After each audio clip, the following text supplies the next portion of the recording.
Olá, esse é o podcast Filosofia Pop. Eu sou Marcos Carvalho Lopes e aqui comigo está o Murilo Ferraz. Esse é o nosso episódio número 91 e recebemos a professora Elisa Lark Nascimento para falar de Abdias Nascimento. Fechando o episódio, Maria Elisa dá voz ao texto Instruções para Respirar em um Mundo Racista, de Dodô Azevedo, escrito no dia 28 de maio de 2020. O Filosofia Pop é um podcast que aborda a filosofia como parte da cultura. A cada 15 dias, sempre às segundas-feiras, a gente vai estar aqui para continuar essa conversa com vocês. Para comemorar os 5 anos que o podcast Filosofia Pop acaba de completar, em junho teremos excepcionalmente uma edição nova toda semana. Então você que gosta do podcast, compartilhe e ajude a divulgar os episódios que você mais gostou. Este é um esforço também para contribuir de alguma forma neste momento de isolamento social e de pandemia política. O podcast Filosofia Pop está presente em outros canais da internet. Você pode encontrar os episódios do podcast, mais textos e informações no site filosofiapop.com.br. O podcast Filosofia Pop é um projeto independente, distribuído gratuitamente em todas as plataformas. Se você gosta do nosso trabalho, pode ajudar o programa a cobrir os seus custos com edição, hospedagem e equipamentos.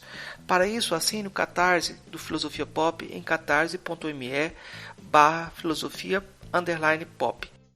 A contribuição mínima que pedimos é de R$5 mensais. Os apoiadores podem fazer parte da Taverna do Platão, um grupo de WhatsApp que une entusiastas do programa.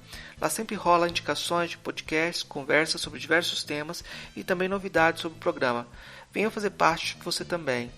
Se apoia o Filosofia Pop no Catarse e não recebeu a mensagem para entrar no grupo, entre em contato conosco para participar.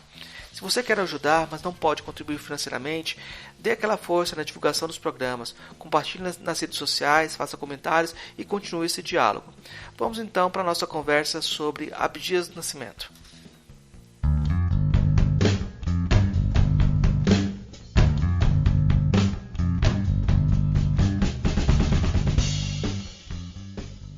Hoje a gente recebe a professora Elisa Lark Nascimento. Ela é formada em Ciências Sociais, com doutorado em Psicologia Escolar e do Desenvolvimento Humano pela Universidade de São Paulo. Atualmente é diretora-presidente do Instituto de Pesquisas e Estudos Afro-Brasileiros, o IPAfro, localizado no Rio de Janeiro. E ela fala hoje com a gente direto do Rio de Janeiro.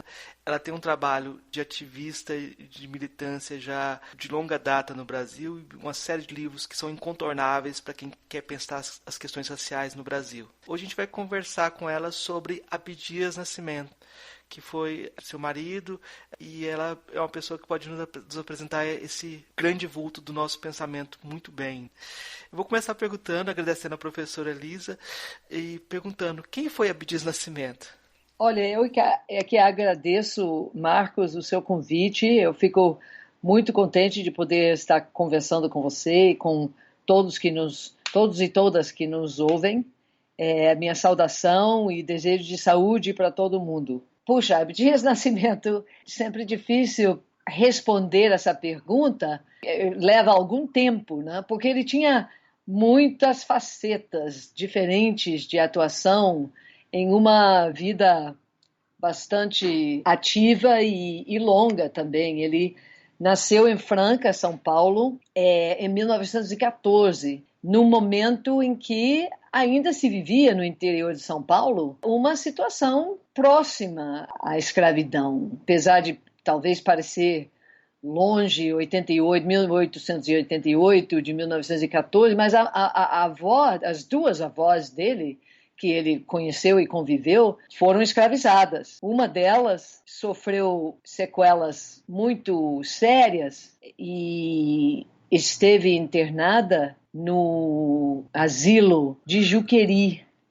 no interior de São Paulo, que hoje talvez a maioria do público não conheça bem esse nome, mas durante muito tempo, e aqueles que conhecem o movimento antimanicomial conhecem certamente essa referência, o Juqueri era uma instituição terrível pelas suas condições de encarceramento, na verdade, de uma população que lá era recebida dentro dos moldes da ideia da degeneração racial, né?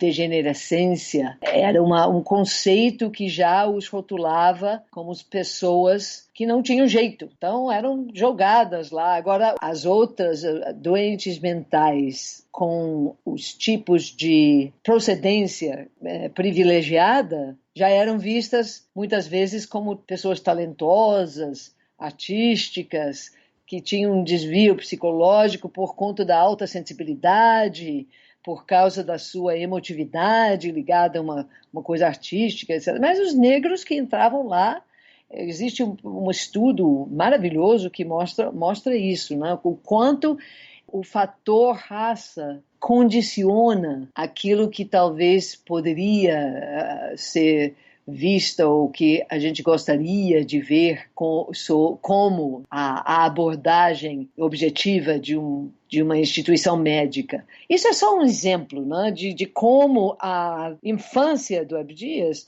era carregada o tempo todo do legado da escravidão. Para responder sua pergunta mais objetivamente, então ele cresce nesse interior de São Paulo, quando consegue sair de Franca e se alistando no exército, onde ele vai para São Paulo e começa a se familiarizar com as grandes questões políticas e filosóficas, mas de uma forma muito precária, muito aleatória, né? Lendo o que podia ler, muitas vezes era difícil, mas ele já, como soldado, se envolvia num grupo que criou um jornalzinho chamado Lanterna Vermelha, coisa que ele não poderia fazer como soldado, mas a Lanterna Vermelha era uma coisa meio que anarquista, comunista. Então ele já está pensando todas essas coisas, passa pela Revolução de 30, passa pela Revolução de 32 e sempre dentro do formato que lhe aparecia como possível, resistia à discriminação racial. Então, as barbearias, os restaurantes ou boates, ou qualquer lugar que o barrava por conta da cor, ele sempre resistia. E por isso ele acabou sendo não expulso, mas excluído do exército, porque ele era estudante universitário, estava fazendo curso universitário. Aí ele tem que conseguir a vida, ele vem para o Rio de Janeiro e faz o curso de economia.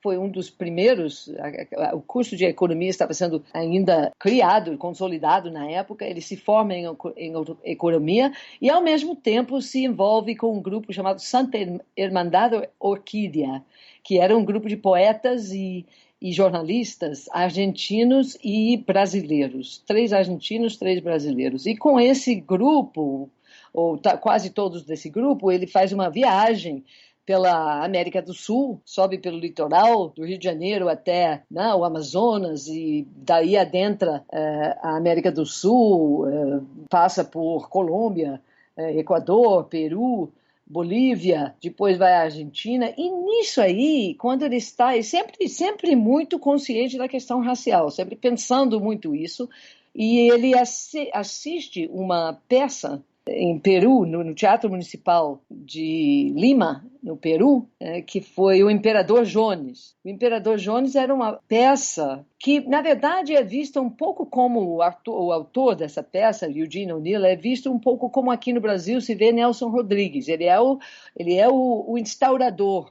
do teatro moderno nos Estados Unidos. E esse teatro moderno nos Estados Unidos vai ser iniciado, vai estrear com essa peça, que é uma peça que aborda a questão racial. O Imperador Jones é um protagonista negro e no palco o autor, Eugene O'Neill, lá nos Estados Unidos, em 1929, fez questão de que um ator preto fizesse o papel do protagonista da peça dele. Mas em Peru, lá em Lima, 10 anos depois, o Abdias viu um ator branco pintado de preto fazendo esse papel. E para ele, o teatro naquela época era o palco da cultura, palco do pensamento, da vida. Enfim, não tinha televisão, o rádio era incipiente ainda, o teatro era o grande palco né, das questões culturais e sociais. Então, esse fato da exclusão do povo negro desse grande palco da vida e da cultura na América Latina, para ele veio muito forte naquela cena que ele assistiu, discutiu com os outros poetas. Aí ele passa por Bolívia e vai para a Argentina, fica um ano como aprendiz, vamos dizer, aprendendo teatro com uma companhia muito importante lá de Buenos Aires chamada El Teatro del Pueblo, ligado ao Jean-Louis Barrault na França e muito de vanguarda, etc. Então, Abdias aprende as coisas do teatro porque ele diz que, ao voltar ao Brasil, ele quer criar um teatro negro para lutar contra o racismo. E, efetivamente, depois de um ano, ele volta ao Brasil. Aí é uma coisa, é uma anedota interessante, né, que ele volta pelo Rio Grande do Sul, pela fronteira ali de Jaguarão. E feliz da vida, depois de 2 anos fora do país, voltando no momento de carnaval, ele sai para um pequeno clube, boate, para um baile de carnaval, e entra lá, e está lá, tira a dama para dançar, e um cara bate no ombro dele e diz: "O senhor não pode dançar." Aí ele virou e disse: "Mas como não pode dançar?" Aí, imediatamente ele se ligou: "Não, mas peraí, mas eu entrei, né? Como é que eu não posso dançar?" "Não posso dançar por quê? Porque o senhor é de cor baixa." Aí ele disse que ele nunca tinha ouvido essa expressão, essa foi uma nova para ele, mas ele foi, né, recebido no país depois dessa ausência dessa forma. Aí ele quando volta a São Paulo, ele descobre que tinha sido, ele é preso por ter sido condenado à revelia pela Justiça Civil pelo mesmo incidente em que ele resistiu a uma questão de racismo, que resultou na exclusão dele do exército. Então ele vai cumprir pena na penitenciária do Carandiru. E na penitenciária do Carandiru, ele escreveu bastante, escreveu um livro de memórias do cárcere, e ali escreve uma memórias da infância dele, um romance, e também ele estabelece também lá, junto com os presos, um jornal, né, dos próprios presos, e funda o Teatro do Sentenciado, que essa é a primeira experiência teatral dele, depois de ter voltado com esse projeto de fazer o teatro negro para enfrentar o racismo. Então, o Teatro do Sentenciado agrupava os presos que se interessavam, e eles mesmos escreviam os roteiros, as peças, faziam os figurinos, faziam as músicas e tudo.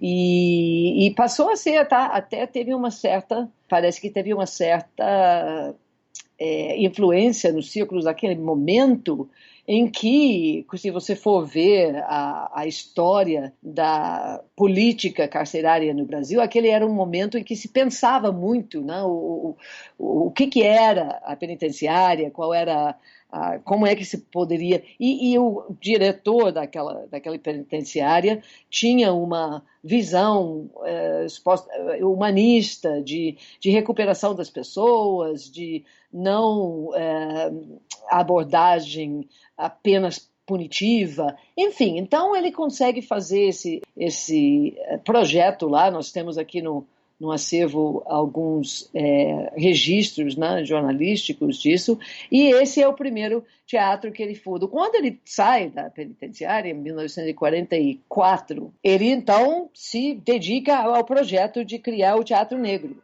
E em São Paulo ele não encontra apoio para isso, mas ele vem então para o Rio de Janeiro.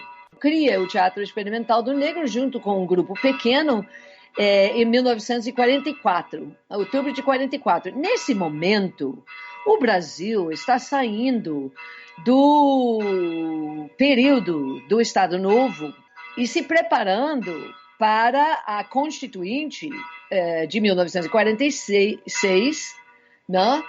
Os partidos políticos estão começando a se se organizar, existe uma luta, né, pela libertação dos presos políticos, né, o Luiz Carlos Prestes e tantos outros presos políticos, o próprio Abdias também foi preso antes dessa viagem. Ele havia sido preso aqui no Rio de Janeiro por distribuir panfletos contra a presença da fragata norte-americana na Baía da Guanabara, e esteve preso no mesmo momento que o Luiz Carlos Prestes, aqui na penitenciária Frei Caneca.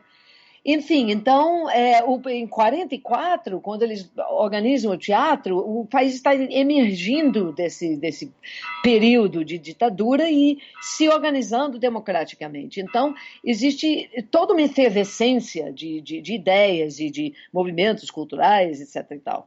E, então, o Teatro Experimental do Negro nasce no meio dessa efervescência toda e tem, além da sua atuação teatral, também tinha uma atuação política bastante forte.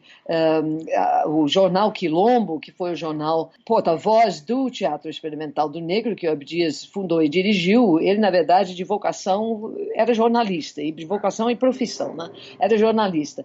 Ele fundou o jornal Quilombo, e o jornal Quilombo trazia notícias sobre candidatos negros de qualquer partido, não interessava a origem partidária, mas o importante era porque até aquele momento, e no final dos anos 30, a Frente Negra Brasileira, lá em São Paulo, havia se preparado também para enfrentar essa questão, que é a seguinte: a democracia brasileira ela se organizava sempre sob o pressuposto que o negro era um cabo eleitoral. O negro era um cabo eleitoral e os candidatos eram sempre os brancos, né? Então, esse pessoal, inclusive a Frente Negra Brasileira foi fechada em 1937 junto com todos os partidos políticos, porque ela havia se organizado como partido político para poder lançar candidato negro nas eleições. Isso em 37. Em 44, 45, a posição, né, do Teatro Experimental do Negro, do jornal Quilombo, era de apoiar todas as candidaturas negras, porque aí você está pensando a pessoa negra como um protagonista da política e não apenas como um cabo eleitoral. E também eles fizeram a Convenção Nacional do Negro, que se reuniu em São Paulo em 1945 e aqui no Rio de Janeiro em 1946, duas reuniões, e que publicou um manifesto. E esse manifesto, o Abdias levou a todos os partidos políticos, desde o Partido Comunista, que o Luiz Carlos Prestes subscreveu essa declaração, até a UDN. E interessante que foi esse manifesto era um manifesto contra a discriminação racial que trazia a semente, vamos dizer, a essência da ideia de uma ação afirmativa, de políticas para trazer o negro para o convívio da sociedade em geral, né? Bolsas para jovens negros e crianças negras terem acesso às escolas, inclusive militares. Tem lá um elenco e a criminalização da discriminação racial, tem lá um elenco de medidas que eles pediram e levaram para a Assembleia Constituinte. Naturalmente, eles não podiam. Naquela época não existia, como em 88, como no processo da Constituinte de 88, da Constituição de 88, em 86 até 88, você tinha uma estrutura no processo da Constituinte que recebia as sugestões, as considerações, as ponderações da sociedade civil organizada de várias formas, através de comissões e comitês. Em 1945 não tinha isso, 46, desculpa, não tinha isso. Você tinha a Assembleia Constituinte e só quem poderia trazer propostas eram os deputados e senadores. Então, quem levou esse manifesto para a Assembleia Constituinte foi um senador chamado Hamilton Nogueira, e o Hamilton Nogueira, no caso, era da UDN, mas ele tinha também o Abdias havia recolhido o apoio de todo o espectro dos partidos políticos. Pois bem, na hora da votação, a medida não foi, esse elenco de medidas não foi aprovada. Houve vários tipos de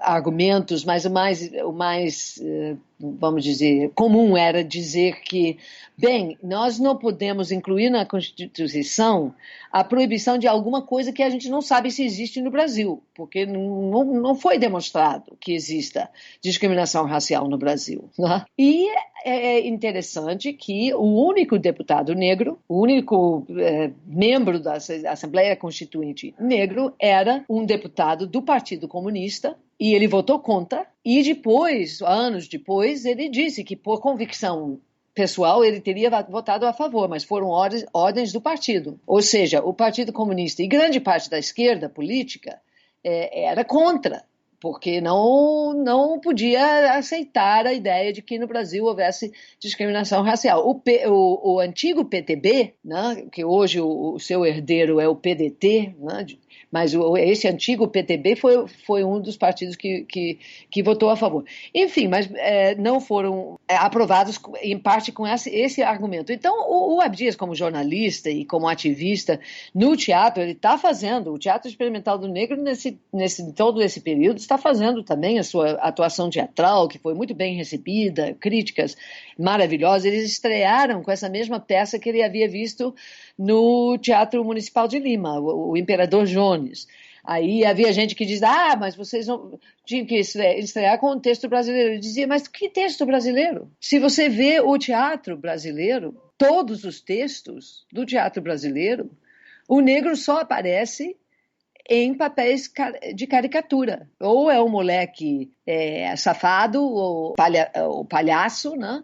Ou então é a mãe preta, né? aquela senhora generosa, etc. O pai João. Enfim, então, a literatura dramática brasileira não trazia um texto onde eles poderiam fazer a estreia de um teatro que tinha como primeira premissa o protagonismo artístico e intelectual do próprio negro. Né? Então, eles fizeram essa peça, fizeram outras peças do Eugene O'Neill e propiciaram também a emergência de uma literatura dramática que abordasse as experiências da população negra no Brasil, uma literatura dramática que trouxe o ator negro ao palco em condição de protagonista, e em 1961, eles publicaram uma antologia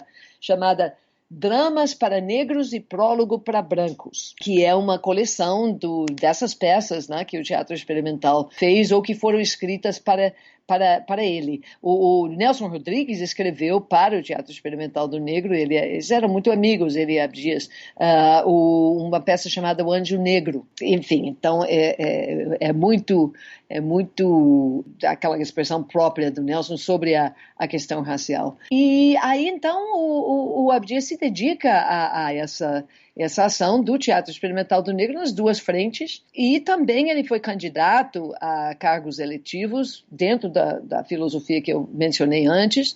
Em 1962, acho que foi 62, ele era ligado ao antigo PTB, né, que é o Partido Trabalhista Brasileiro, mas não esse de depois de 82.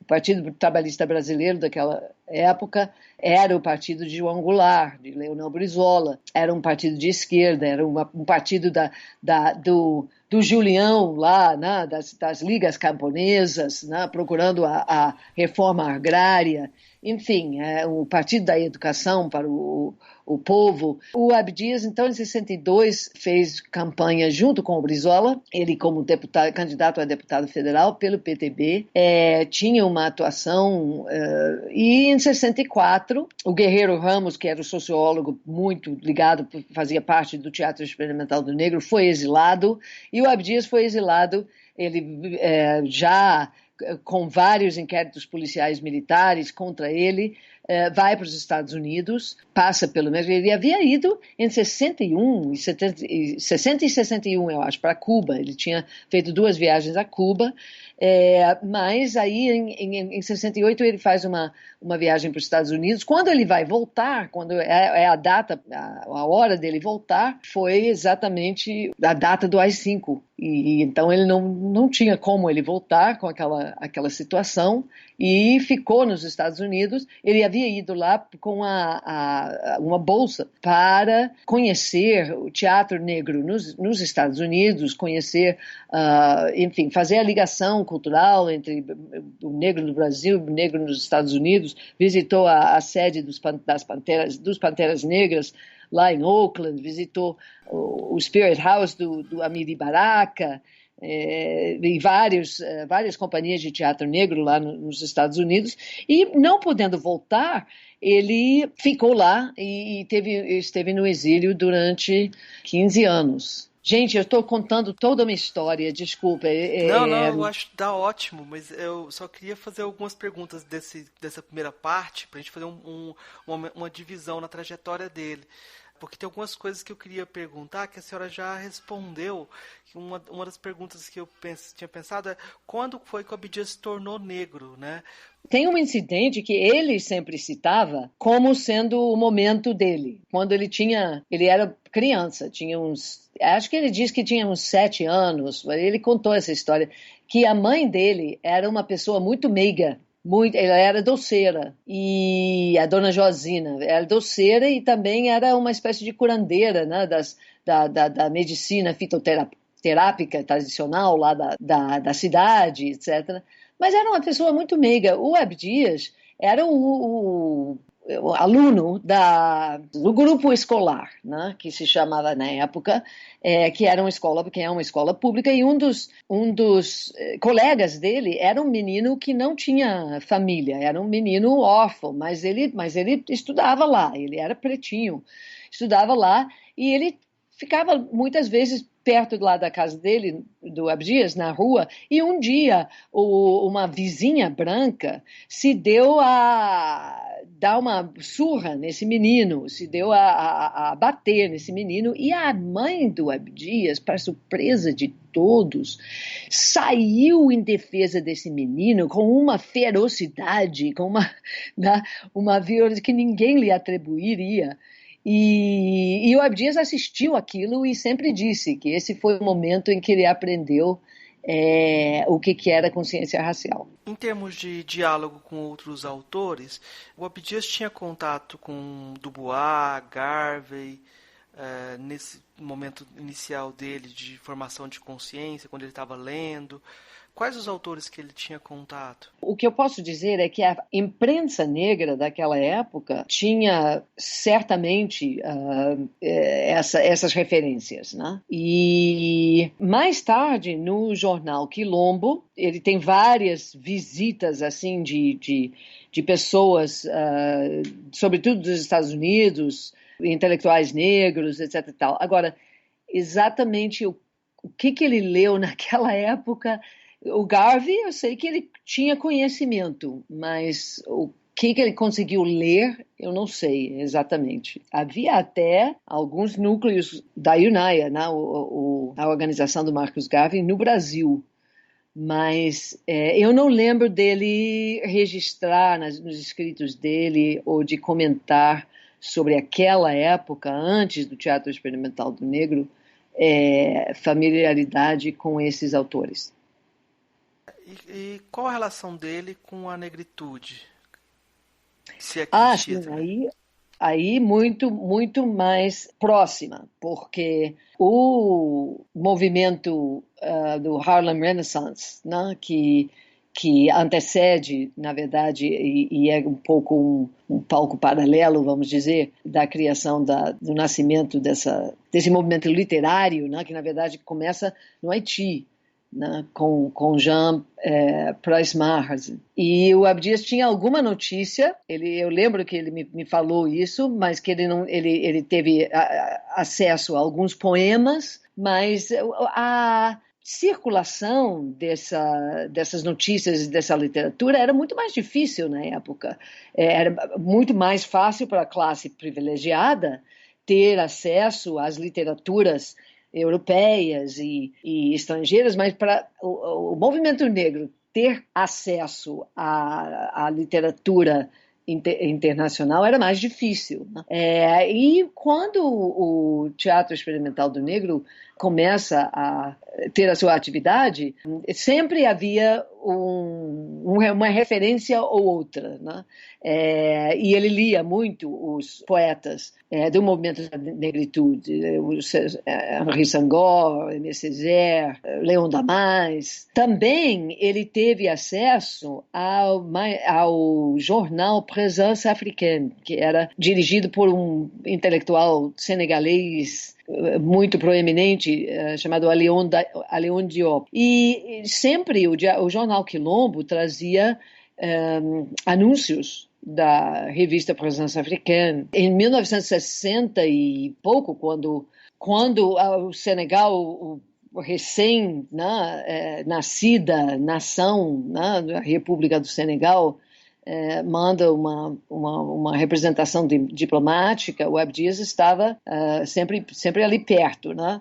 Teve uma época em que o embaixador do Senegal era o sobrinho do Leopoldo Senghor. E em 66, o novo país do Senegal, ainda independente, país do Senegal, realiza o primeiro Festival Mundial de Artes Negras, que foi uma coisa extremamente importante, porque era, além de ser um grande festival das artes e culturas negras de todo o mundo, porque incluía a ideia não se falava diáspora naquela época, mas incluía, né, a representação das populações negras de outros países.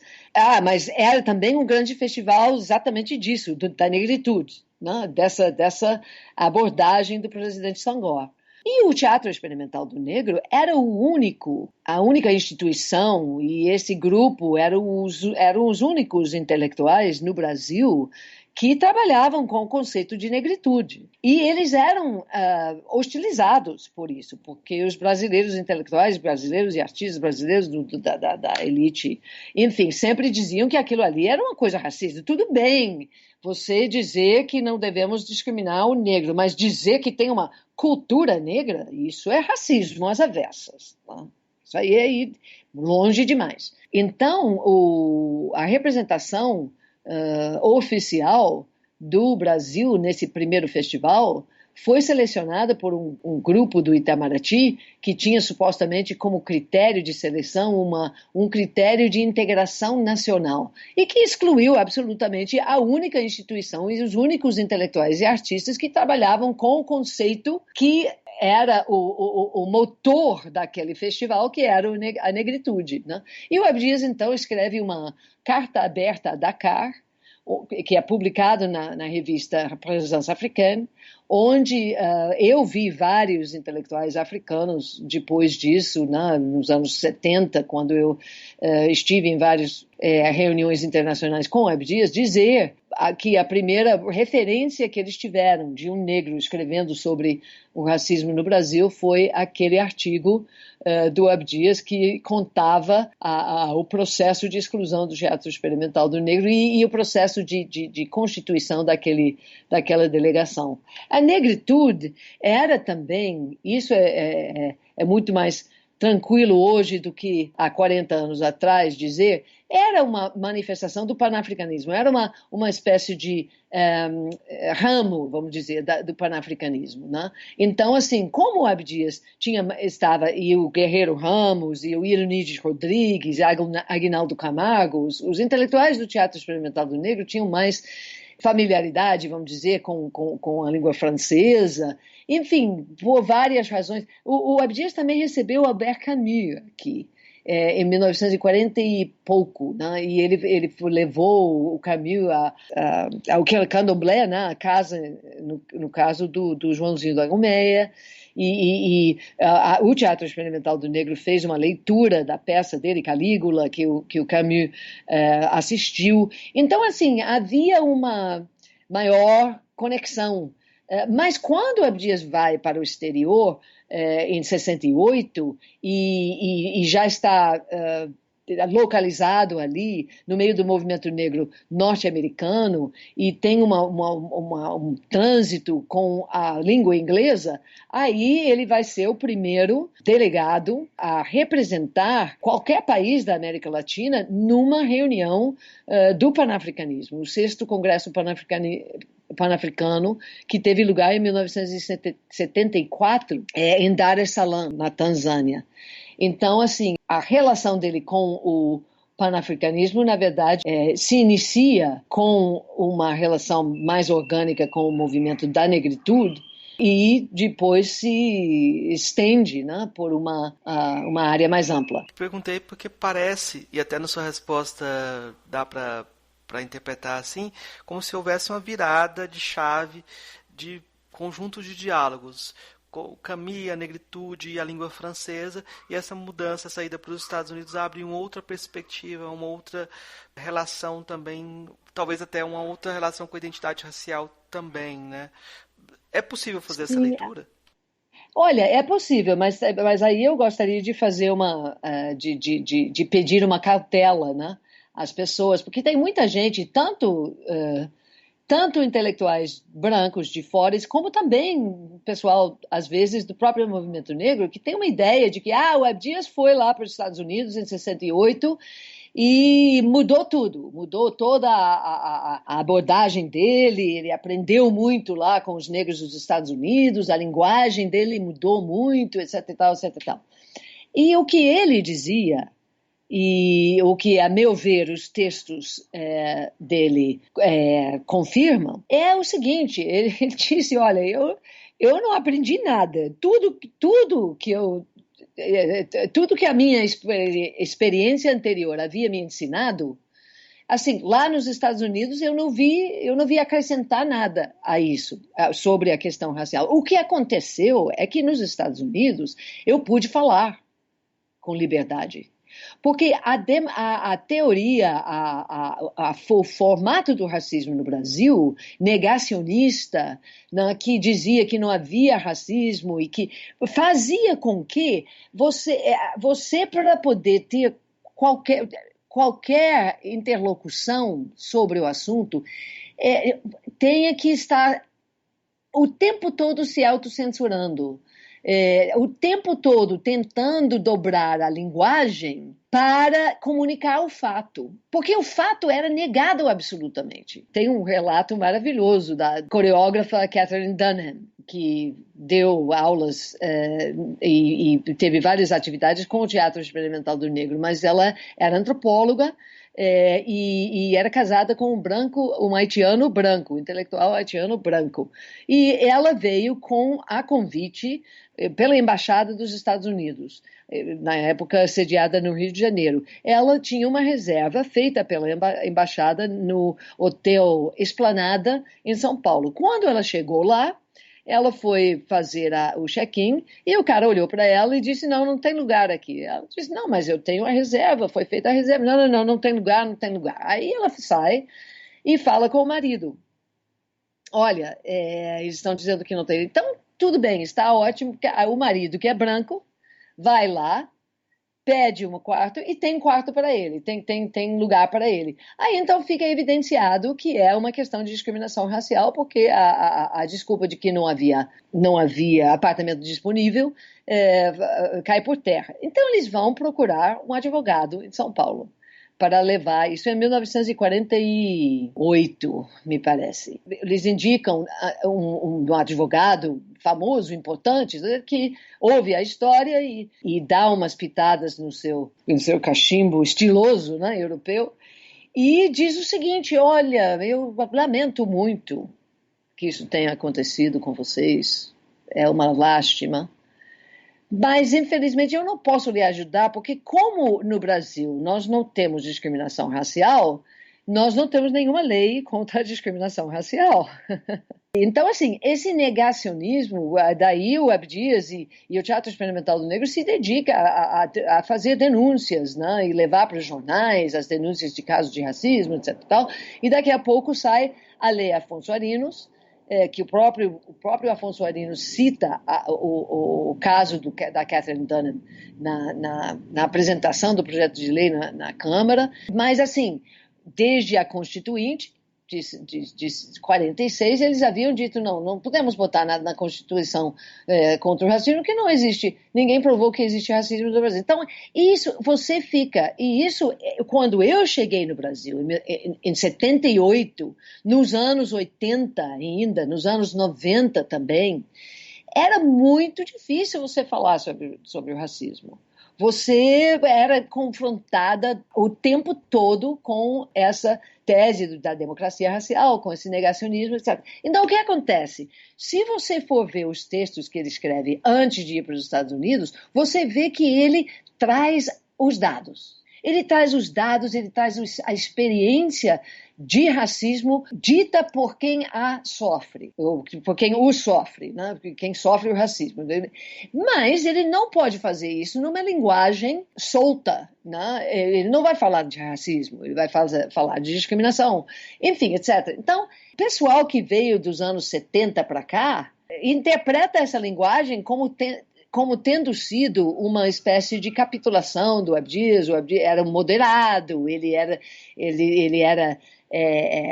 cauteloso, enfim, ele não tinha consciência que... Aí eles interpretam, quando ele está nos Estados Unidos e escreve para o Congresso, o Sexto Congresso Pan-Africano, ou para as outras reuniões, e quando escreve sobre o quilombismo, sobre o genocídio, ele tem uma linguagem muito mais direta. Então, ele diz isso. O que aconteceu nos Estados Unidos é que eu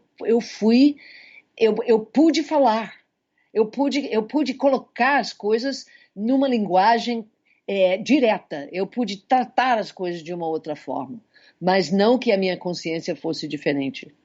Nesse sentido, professora, eu queria até reforçar a direção que a senhora deu para a interpretação, porque nos Estados Unidos o Abdias foi professor também, né? Ele atuou nas universidades, né? E eu não sei se é verdade, mas parece que o Molefe Assante foi aluno dele, é isso? Qual que é a relação do Abdias? Aluno não, era colega. Ah. O Abdias era, em 1970, 71, ele foi convidado a ser professor titular da Universidade do Estado de Nova York, na minha cidade, que é Buffalo, o campus da minha cidade. Eu acho que o Molefe já havia chegado assim uns 2 anos antes, no máximo. Então, não, nem isso, acho que nem isso. Ele deve ter chegado mais ou menos na mesma época que o Abdias. E o Molefe era do departamento de comunicação. E o Molefe era com a Cariamo Welsh Assante, a esposa dele na época. O casal tinha um instituto, uma instituição chamada Instituto para Pensamento Positivo na comunidade negra da cidade, né, de Buffalo, e tomaram conhecimento, enfim, da existência desse professor lá e se fizeram logo amigos. Então, quando eu conheci o Abdias, ele já era amigo do Molefe, de frequentar a casa, de frequentar a instituição. Ele havia feito alguns quadros. O Abdias começou a pintar antes de sair do Rio de Janeiro, mas pouco antes, e desenvolveu a pintura dele muito mais nos Estados Unidos. Então, ele expôs algumas pinturas nesse museu que o Molefe tinha como parte dessa instituição. E eles eram muito amigos. Então, o que acontece? Em 1980, os dois publicam as teses que vão marcar a trajetória deles, né? Assim, o Molefe, a primeira publicação do livro Afrocentricidade, um caminho para a libertação, alguma coisa assim. Mas era um pequeno livro publicado pela Amolefe Amolefe, quer dizer, amo de Cariamo e Lefe de Molefe. Então, era autopublicado. O Abdias também vai ao Panamá e leva a tese dele sobre o quilombismo ao segundo Congresso de Cultura Negra das Américas, que teve lugar no Panamá. Ele vai escrever essa tese sobre o quilombismo. Então, os dois ideários nascem nesse mesmo ano, da cabeça dos dois professores da Universidade do Estado de Nova York. Quando a gente pensa o quilombismo, o Abdias já tinha articulado a ideia do genocídio negro brasileiro. E ele traz agora uma ideia, vamos dizer, positiva, que seria a ideia do quilombismo. Hoje em dia é muito comum o pessoal falar só do Achille Mbembe e falar de necropolítica, né? Parece que o Abdias estava um passo à frente, porque além de denunciar a questão da morte, ele trazia um projeto político junto, né? Não é só o genocídio, é o quilombismo também. Como é que você vê essa relação? Exatamente. No livro O Genocídio do Negro Brasileiro, que foi publicado no Brasil em 78, saiu antes na Nigéria, porque no segundo Festival Mundial de Artes Negras, o primeiro foi em 66, que ele foi excluído, no segundo, o regime brasileiro tentou fazer com que ele não pudesse participar, mas nós estávamos lá, morando na Nigéria. Ele era professor da universidade, então Universidade de Ifé, hoje Universidade Obafemi Awolowo, e ele escreveu uma tese para apresentar num colóquio para o qual ele havia sido convidado pela Unesco para ser um dos palestrantes principais. Mas como a Unesco não estava mais na organização, os estados, os governos estavam à frente da organização, o governo nigeriano, o conjunto dos governos, atendeu a solicitação, as pressões, né, da Embaixada do Brasil, que estava lá. O Brasil, nesse momento, 1977, o Brasil, nesse momento, estava no auge do milagre econômico e precisando de mercados estrangeiros para escoar a produção industrial, que ele não tinha mercado interno no Brasil por causa do achatamento salarial. Então, a África era um grande polo, né, de abertura de mercados. E então eles estavam muito interessados, eles não podiam ter uma pessoa lá naquele festival em Lagos falando alguma coisa sobre racismo no Brasil, porque eles vendiam os produtos deles com o rosto sorridente do Pelé, né, e com o grande apelo à ideia do Brasil como um país sem racismo, onde todos os negros e os brancos conviviam pacificamente. Então, para eles era muito séria essa questão, eles não podiam deixar o Abdias falar. Mas, como nós estávamos lá na Nigéria, a gente conseguiu botar aquela tese, imprimimos em mimeógrafo lá da universidade, levamos lá para Lagos e distribuímos entre as pessoas que participavam do colóquio, que era o fórum intelectual e político daquele festival. E os intelectuais africanos apoiaram o Abdias, e quando ele pediu a palavra, apesar dos protestos da delegação oficial brasileira, que era toda composta de brancos, menos uma pessoa que era o George Alequidja, e que era o porta-voz ali, ele disse, se esse homem tiver a palavra neste colóquio, vai haver problemas entre o Brasil e a Nigéria. E o presidente era o ministro da Educação da Nigéria, que estava presidindo o colóquio, e disse, olha, para a Nigéria não tem problema, deixa ele falar.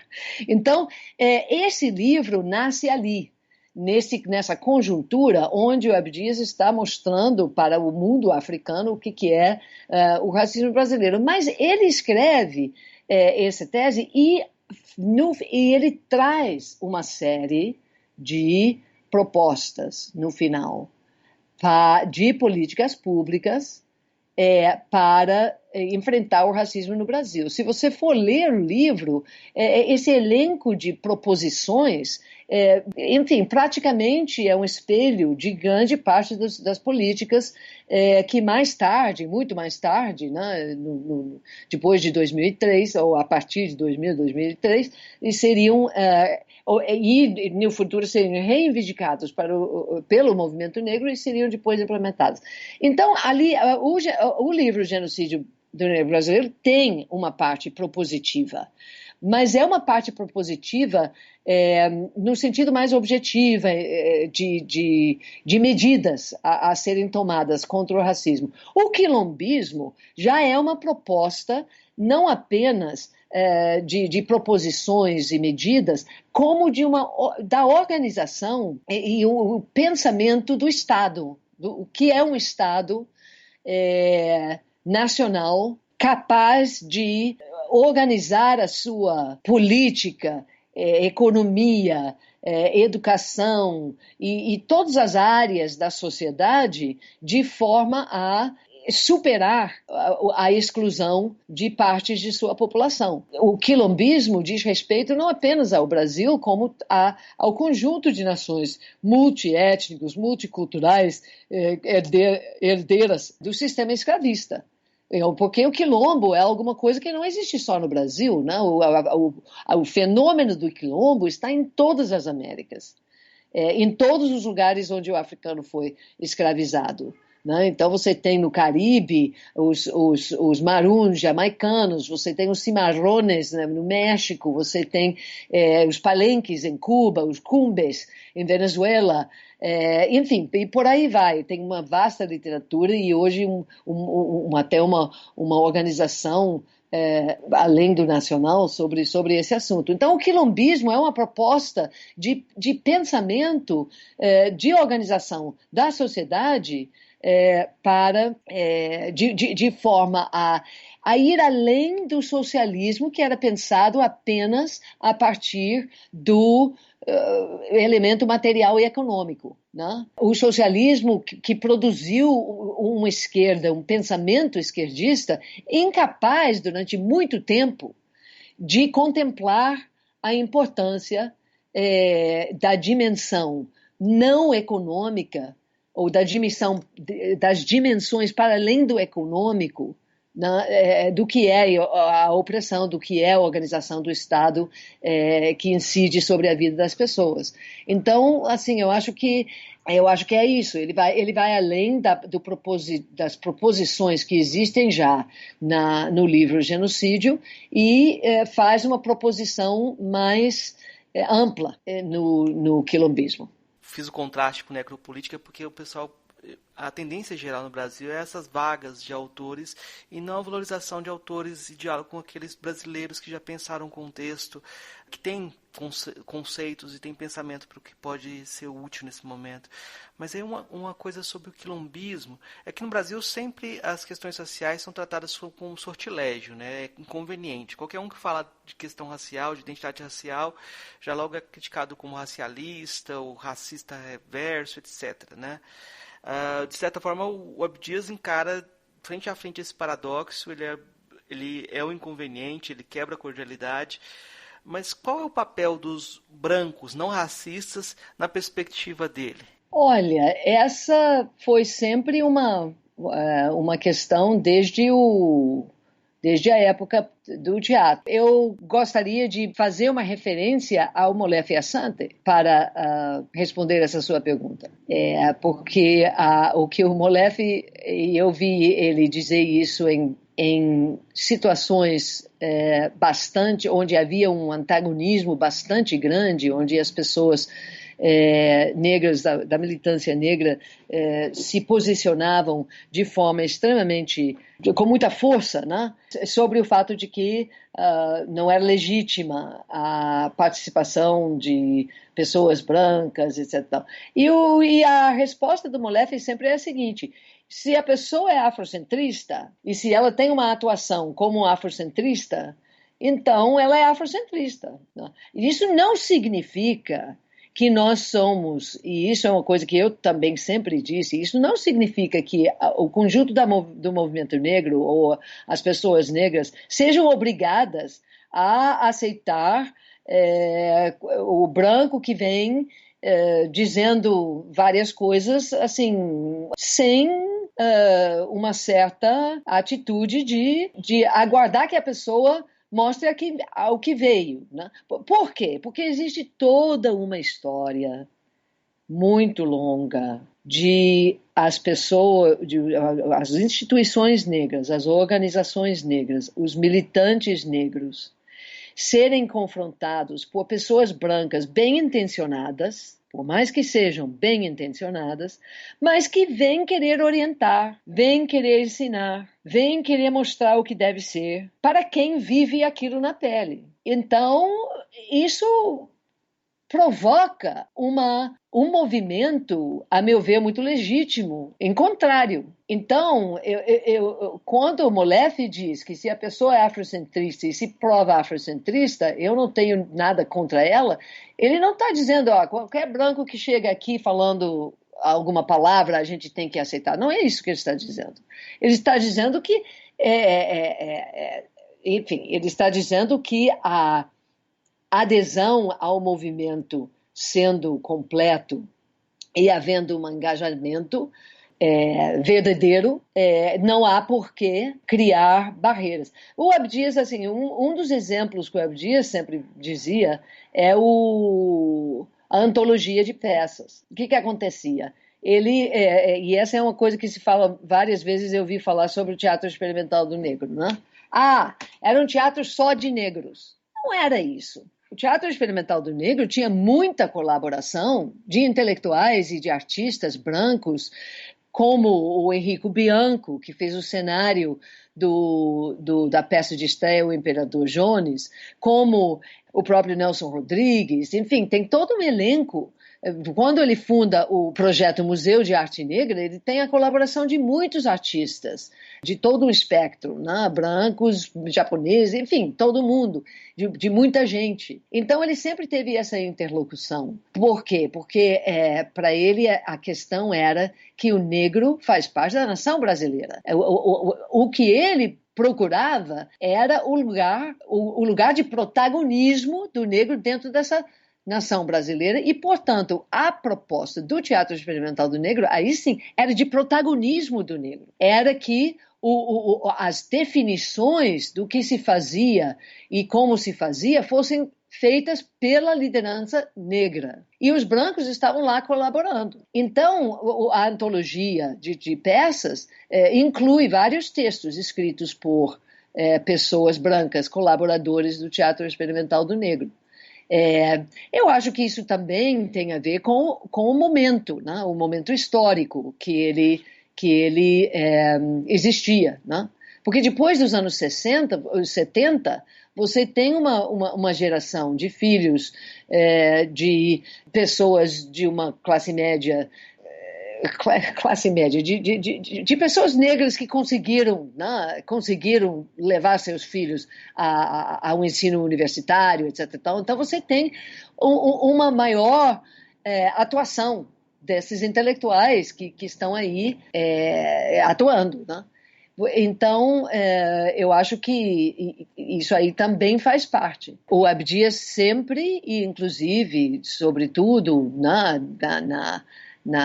volta aqui, na sua atuação política, sempre o critério é esse, é o protagonismo do negro, a definição pelo próprio negro das questões e dos assuntos e das proposições que lhe dizem respeito. O Abdias afirma que no Estado quilombista, metade dos cargos de confiança deveriam ser ocupados por mulheres. Mas também não deixa de citar Lélia Gonzalez e sua denúncia de que a emancipação das mulheres brancas tem sido feita às custas da exploração das mulheres negras. Como que essa questão do gênero está presente na obra do Abdias? Dá para ver ali já uma espécie de aceno de um feminismo negro, algo... Não, feminismo negro não é uma palavra boa. Mas como a questão de gênero aparece na obra do Abdias?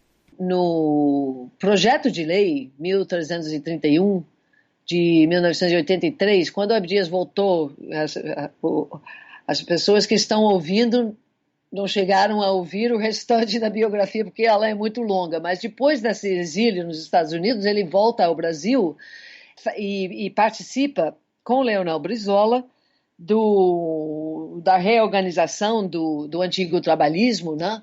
A sigla, há uma manobra lá, que a sigla é levada e acabam, então, fundando o PDT, e ele também está atuando dentro dos círculos intelectuais, etc. E assume como deputado federal em 1983, pelo PDT. O PDT foi o primeiro, muito por causa da atuação do Abdias, o primeiro partido político no Brasil a incluir oficialmente no seu estatuto como prioridade de atuação política a questão racial. O Abdias apresenta, logo no primeiro ano do seu mandato, três projetos, né, que são muito importantes. Porque você tinha na vigência até aquele momento a Lei Afonso Arinos, né, de 1950, que a gente mencionou antes. Então, essa Lei Afonso Arinos, ela não funcionava, o movimento negro era contra ela, precisava criminalizar o racismo, que a Lei Afonso Arinos botava ela como contravenção. E ele apresenta um projeto de lei definindo o racismo como crime contra a humanidade. Ele apresenta o projeto de lei estabelecendo o dia 20 de novembro como Dia Nacional da Consciência Negra. E ele apresenta o projeto 1331, que é um projeto de lei que estabelece uma série de medidas que ele chamava de medidas compensatórias. E aí tem toda uma questão do que significa isso. Em vez de se falar afirmativa, que a ação afirmativa era a palavra que vinha lá dos Estados Unidos, etc., por que o compensatório? Mas, enfim, era basicamente isso que a gente chama de ação afirmativa e incluía o mercado de trabalho no setor privado, o funcionalismo público, a educação pública, né? Não era só políticas de cotas, mas outros tipos de incentivos também para as empresas, etc. e tal, e incluía também o ensino da história e cultura africana e afro-brasileira no currículo escolar. Então, nesse projeto, quando ele fala das cotas a serem instituídas nesses setores todos, ele fala em 40%, 20% para as mulheres negras e 20% para os homens negros.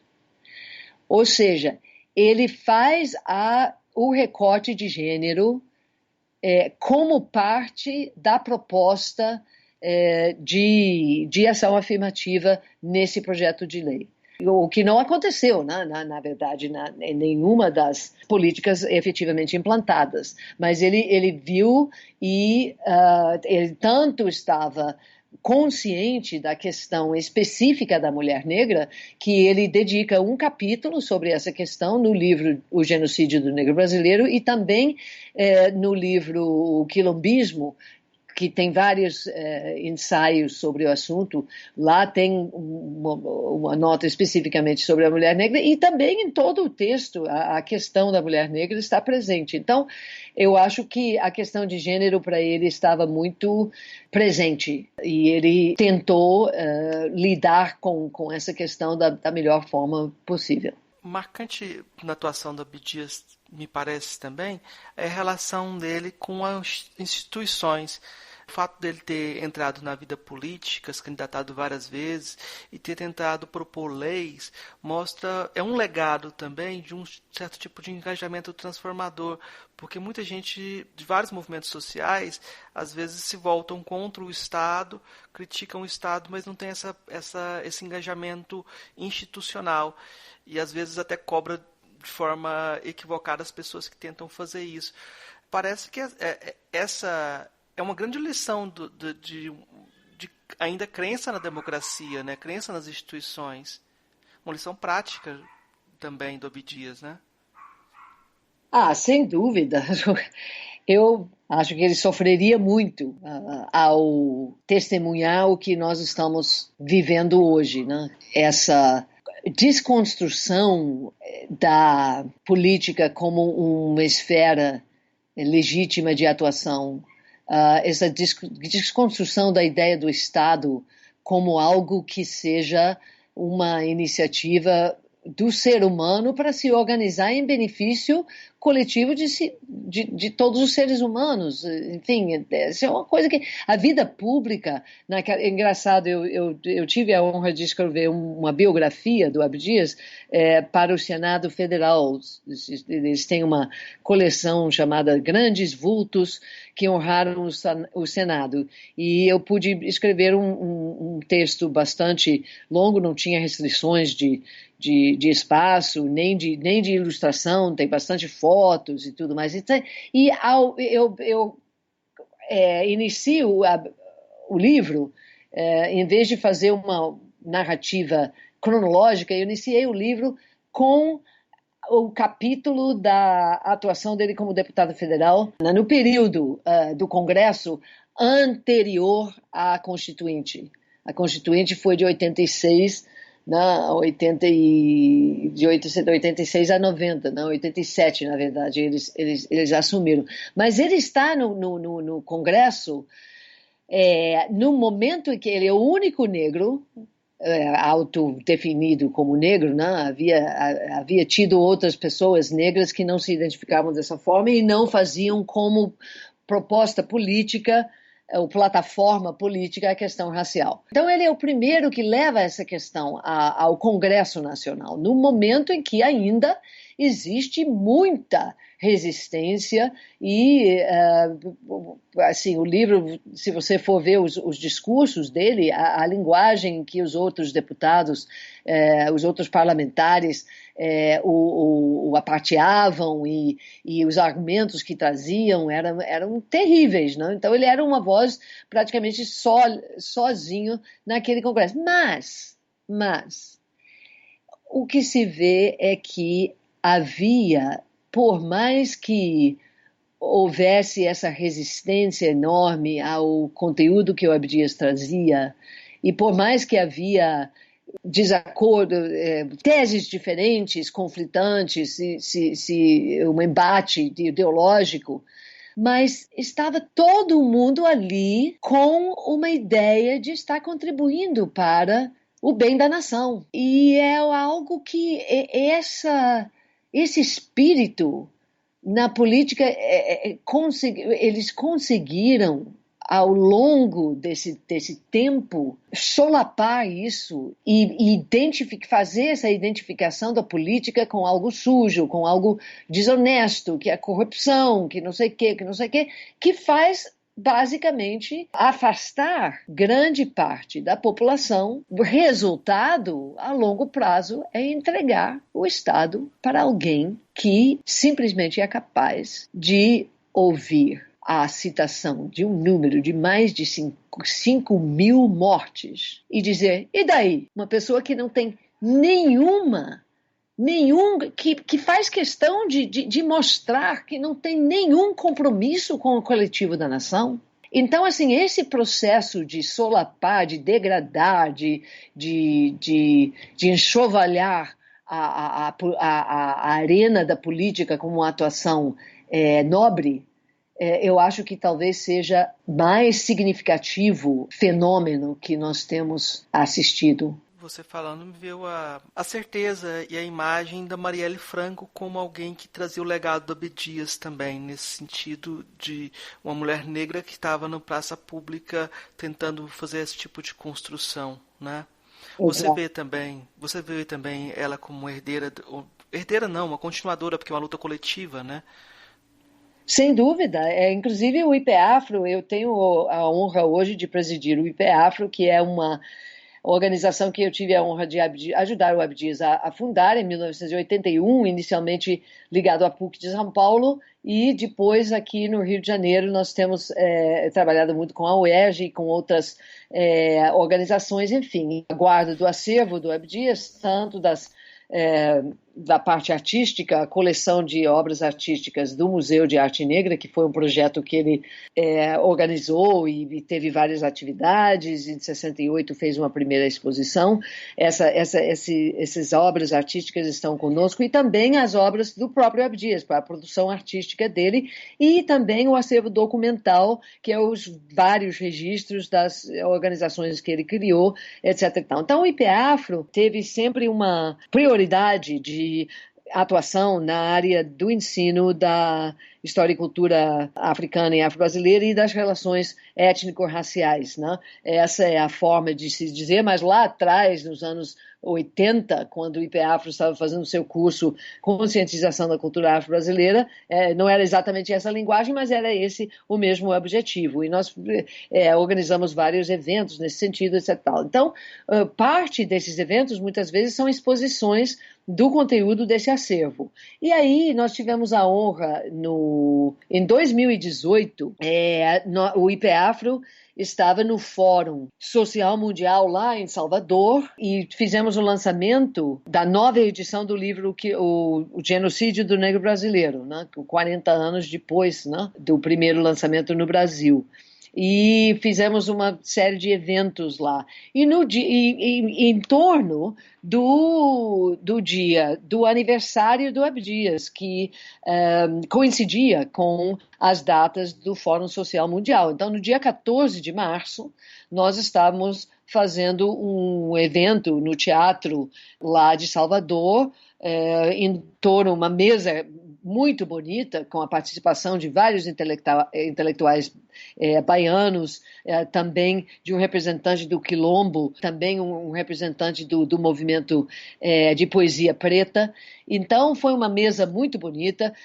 Terminamos ali, e no outro dia tivemos a notícia do assassinato de Marielle Franco, exatamente no dia do aniversário de Abdias Nascimento, aniversário de nascimento de Abdias Nascimento. E isso nos impactou profundamente, né? Muito profundamente. Então, no outro ano, quando fez um ano, e também tem outro detalhe, o dia 14 de março também vem a ser o dia de aniversário de Carolina Maria de Jesus, a escritora negra, que nasceu no mesmo dia do Abdias, mesmo dia, mesmo ano. E esse assassinato da Marielle vem exatamente nesse dia. Então, nós tivemos a honra e o privilégio de, através de uma parceria com a Rede da Maré e com o Itaú Cultural, que havia também feito uma ocupação sobre Abdias Nascimento em 2017, uma exposição desse acervo nosso no Centro de Artes da Maré.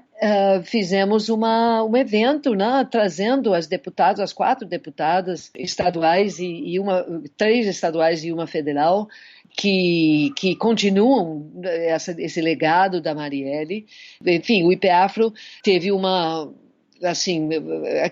aquilo realmente juntou para nós a figura de Marielle, de Abdias e de Carolina Maria de Jesus em uma continuidade de vida, morte, legado e continuação. A gente vai acabar devendo para o ouvinte muito da história do Abdias e muito do que a gente pode falar sobre a obra dele, porque a obra dele é tão multifacetada. Você falou da pintura, mas a obra poética, o teatro. Como que você convidaria o leitor, o ouvinte, para se aproximar dessa obra que ele não vai ouvir aqui? Bom, tem uma questão de acesso, né? Nós temos o prazer enfim, e a intenção de ajudar a democratizar esse acesso através do nosso site, www.ipeafro.org.br. Ali tem uma área chamada pesquisa, e nessa área nós disponibilizamos vários livros que não estão disponíveis hoje, né? Livros, como é que se chama? Esgotados. Por exemplo, o livro O Negro Revoltado. Esse livro foi publicado em 1968, para vocês terem uma ideia. Em 68 ele consegue, porque 68 foi os 80 anos da abolição. Aí ele fez uma série no meio da ditadura, né? Então é um momento difícil, né? Mas em torno dessa data dos 80 anos da abolição, o Abdias conseguiu fazer várias coisas. Uma delas foi essa primeira exposição da coleção Museu de Arte Negra, e outra foi a publicação desse livro. Esse livro, O Negro Revoltado, ele é os anais do primeiro Congresso do Negro Brasileiro. Esse primeiro Congresso do Negro Brasileiro teve lugar em 1950. Ele tinha ele sempre tinha essa preocupação de tentar manter o registro histórico. Então, ele tinha todas as transcrições do registro taquigráfico das reuniões e das assembleias desse primeiro Congresso do Negro Brasileiro, de 1950. Mas ele nunca tinha conseguido publicar. Na verdade, ele tinha até 2 volumes, mas isso é uma outra conversa. Mas o primeiro volume sai, finalmente, em 1968, como parte desse conjunto de realizações que ele consegue fazer. E nós, então, mais tarde, em 1982, a editora Nova Fronteira publicou uma segunda edição desse livro, que traz os anais do Congresso, traz eu considero que a introdução a esse livro, escrito, deve ter sido escrito em 68 ou perto de 68, é um dos ensaios mais interessantes do Abdias, feitos na véspera dele sair do país. E a gente junta também o material introdutório da segunda edição de 82, que traz fotos do movimento do Memorial Zumbi, de várias coisas do movimento negro daquela época, entre 78, que foi a fundação do MNU, que nós participamos, tendo voltado aqui dos Estados Unidos, e 82, quando o livro é publicado. Então ali no nosso site, o leitor tem acesso às 2 edições juntas, né? A poesia dele está ali também, que é um livro totalmente esgotado, nem eu tenho um que está todo amafanhado aqui, então esse livro está mais que esgotado, mas nós publicamos ele no site em homenagem ao Dia da Mulher Negra da América Latina, 25 de julho, nem me lembro o ano, deve ter sido talvez 2010, então a poesia está toda reproduzida ali. Nós tivemos que redigitar todos os textos, porque a digitalização não deu muito certo. Enfim, tem vários livros lá do Abdias, inclusive essa biografia que eu escrevi também está lá. Então, essa é uma forma, agora, de trazer para o público, de dar acesso ao público a essas obras anteriores. No momento, o que está circulando no mercado são as 2 edições, novas edições, publicadas pela editora Perspectiva, em parceria com o IPEAFRO, inclusive, Genocídio do Negro Brasileiro, e o livro O Quilombismo, uma nova edição em que nós tivemos a alegria de contar com um pós-fácil de Valdecir Nascimento, que é coordenadora da Articulação Nacional de Mulheres Negras e do Instituto da Mulher Negra Udara, em Salvador, e um prefácio do professor Kabengele Munanga. Então, esses 2 livros foram publicados pela editora Perspectiva e estão circulando no mercado hoje. E estão disponíveis também através do IPEAPRO, pelo site, pela comunicação que está disponibilizada ali no site. Tá certo. Professora, eu vou fazer as 3 perguntinhas mais rápidas, né? Eu acho que a gente terminou o conteúdo mais longo da conversa. Eu acho que quem quiser ter uma ideia sobre a trajetória do Abdias já tem algumas indicações. Então, essas perguntinhas são para a senhora responder de forma um pouco mais rápida, mas pode responder da forma que a senhora achar mais satisfatória. A primeira delas, o que é filosofia? Olha, eu não sou da área, né, especificamente, Mas, assim, eu considero que a filosofia é a reflexão do ser humano sobre o seu ser e estar no mundo, o que significa ser humano no contexto em que nós vivemos. Então, a filosofia não é uma coisa só, eu acho que a filosofia é algo que vem sempre, enfim, está sempre em mutação, não é? Então, é difícil uma definição exata. Qual a filósofa ou filósofo que mais lhe impressionou daqueles que conheceu pessoalmente? Muniz Sodré. Por que Muniz Sodré? Porque Muniz Sodré é um cara que consegue vir para esse mundo acadêmico trazendo a bagagem de uma outra forma de pensar o mundo e fazer essa discussão prevalecer numa academia que naquele momento me parece que estava pouco preparado para isso. Então eu vejo ele como uma pessoa que forjou novos espaços. Qual a filósofa ou filósofo favorito? Eu não me sinto em condições de dizer isso, meu querido. Eu ainda preciso ler muito. Eu ainda preciso conhecer muito. Eu sou uma pessoa extremamente ignorante. Então eu prefiro procurar o tempo para eu poder estudar melhor antes de dizer isso. É coerente com a sua própria definição de filosofia lá, primeiro.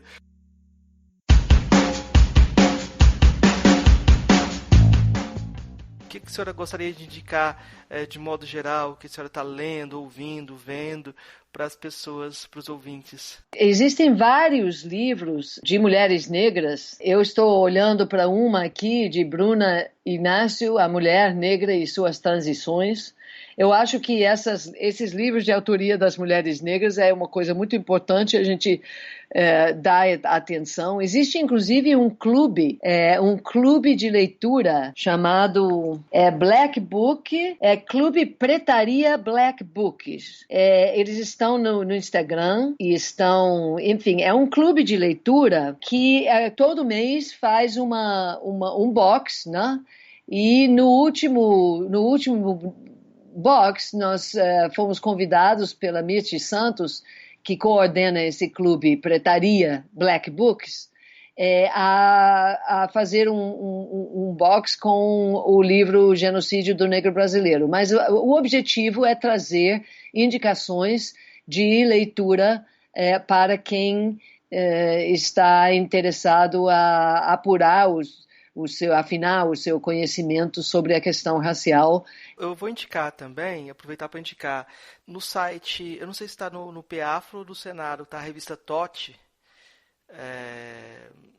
Tem vários números dessa revista que estão disponibilizados, que é uma revista muito interessante, tem um material muito interessante, e tem alguns artigos do professor Abdias também na revista. A professora Elisa Lark tem uma série chamada Sankofa, de 4 volumes, que também é quase incontornável para quem quer trabalhar com questões raciais. Então eu vou indicar essa série de livros Sankofa. E também, eu acho que hoje, quem assistiu o filme Bacurau e tem alguma noção do quilombismo, pode ter uma interpretação interessante ligando esses dois elementos, esses dois artefatos. Então eu indicaria o filme Bacurau para ilustrar um pouco da nossa conversa de hoje. Professora, eu queria agradecer muito a disponibilidade da senhora. Tem o meu livro, O Sortilégio da Cor. Se a pessoa está interessada na história do teatro experimental do negro e sua inserção no movimento negro de uma forma mais, assim, no século XX, vamos dizer. E também eu tenho uma das coisas que eu mais gosto naquele livro é um capítulo, como eu fiz psicologia, né, no doutorado, o capítulo sobre a psicologia que se chama Construindo e Desconstruindo o Crioulo Doido. Um dia eu acho que eu devo publicar isso separado. Mas, enfim, tem esse livro também que ainda está disponível pela editora, pela Selo Negro Edições, que faz parte do grupo Sumos. Essa coleção Sankofa também é da Selo Negro Edições. Tá ótimo, professor. Queria agradecer muito a senhora pela disponibilidade, pelo diálogo, eu aprendi muito.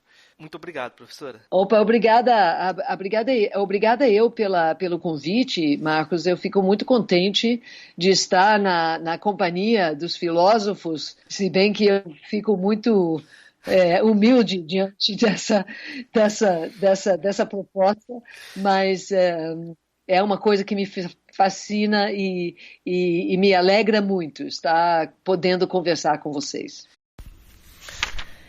Instruções para respirar em um mundo racista, por Dodô Azevedo. Não consigo respirar. Mais um homem negro foi assassinado por um policial branco nos Estados Unidos na segunda-feira passada. Menos um homem negro no mundo. Sem ar, erro. Escrevo, mais um homem negro foi assassinado. Está errado. É preciso dar nomes, não normatizar genocídios. George Floyd, 46 anos, trabalhador, pagador de impostos, assassinado no último sábado por um policial branco em Minneapolis, Estados Unidos.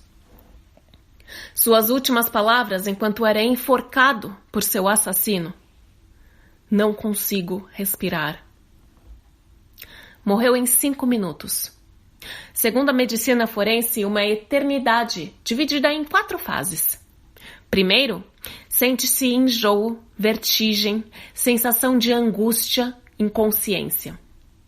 2 minutos depois, a medula colapsa, causando convulsão, contrações na musculatura tanto da face quanto a respiratória e os relaxamentos dos esfíncteres. A vítima se urina e se defeca inteira. No 3º minuto, a fase respiratória, o ar que falta. Lentidão e superficialidade dos movimentos respiratórios. Insuficiência ventricular esquerda. O último minuto de vida é o colapso cardíaco, arritmia, parada cardíaca e morte.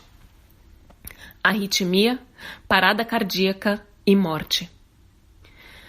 Em algum desses 5 minutos, teve forças para dizer apenas uma coisa: eu não posso respirar. 5 minutos. Uma eternidade.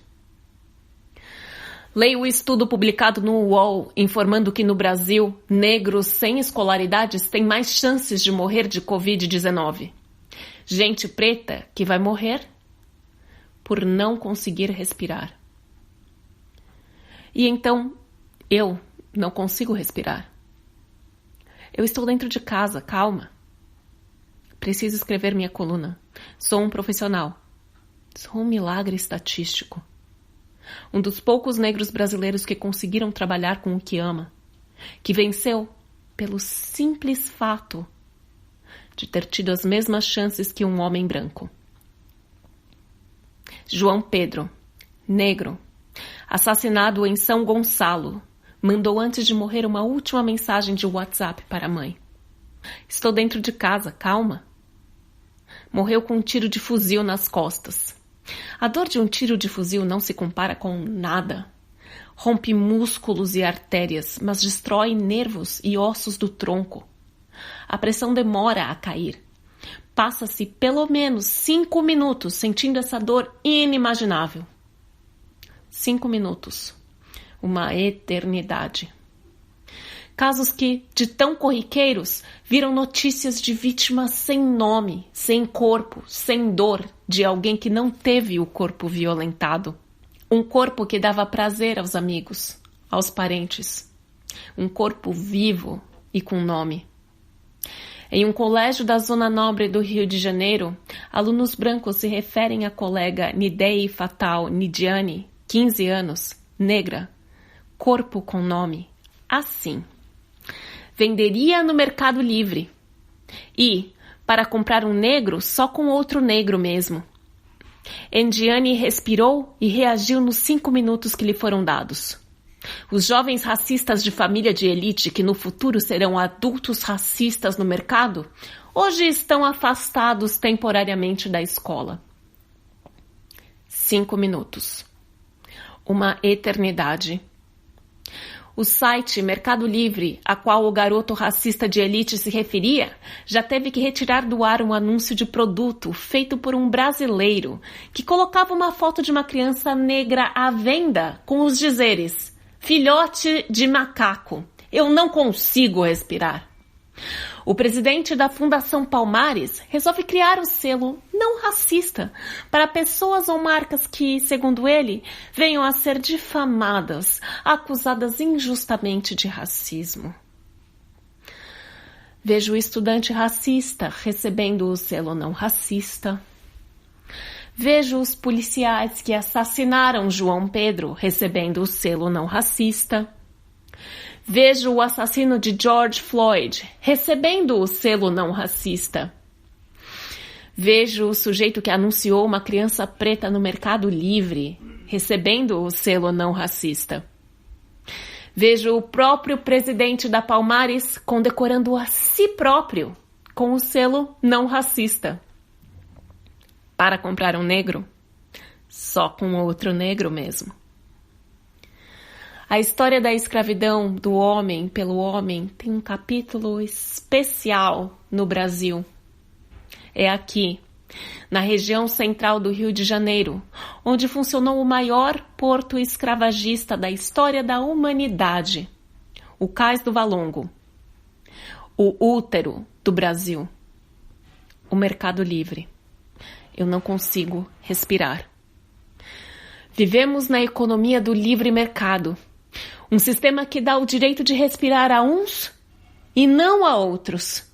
Que sufoca pretos, negando-lhes, por exemplo, escolaridade. Escolaridade é ar. É só isso que o povo preto quer. O mesmo direito de quem não é preto tem. O direito de respirar. 5 minutos. Uma eternidade.